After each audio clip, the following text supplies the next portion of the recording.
My own opinion is that Snowden should be honored. He was doing what every citizen ought to do, telling. Applause. He was telling Americans what the government was doing. That's what's supposed to happen.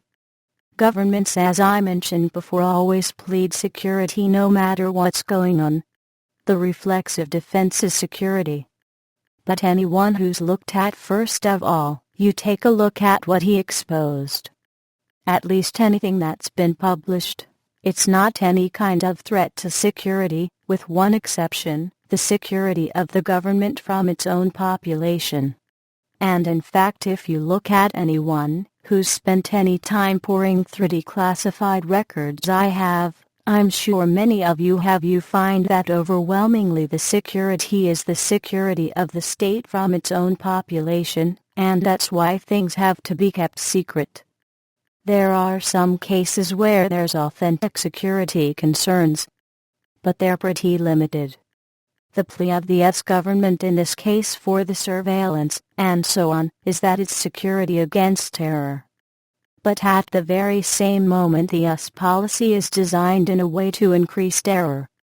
The US itself is carrying out the most awesome international terrorist campaign ever, I suppose, the drones and special forces campaign. That's a major terrorist campaign all over the world, and it's also generating terrorists. You can read that and hear that from the highest sources, General Crystal, and scholars, and all, so on. Of course, the drone campaign is creating potential terrorists, and you can easily understand why. I mean, if you were walking through the streets of Geneva, and you don't know whether 5 minutes from now there's going to be an explosion across the street, that's run a couple thousand of miles away, and it will blow away some people, and whoever else happens to be around, you're terrorized. And you don't like it. And you may decide to react. That's happening all over the regions that are subjected to the Obama terror campaign. So you can't seriously, on the one hand, be not only carrying out massive terror, but even generating potential terrorists against yourself, and claim that we have to have massive surveillance to protect ourselves against terror. That's a joke. It should be headlines. Then comes the interesting question of extradition.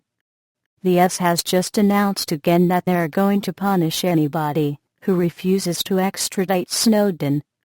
At the same time, the US is one of the leaders in refusing extradition.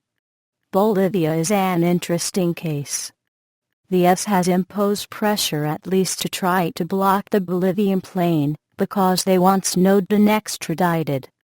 For years Bolivia has been trying to extradite from the United States the former president, who's already indicted in Bolivia for all sorts of crimes. The US refuses to extradite him. In fact, it's happening right in Europe.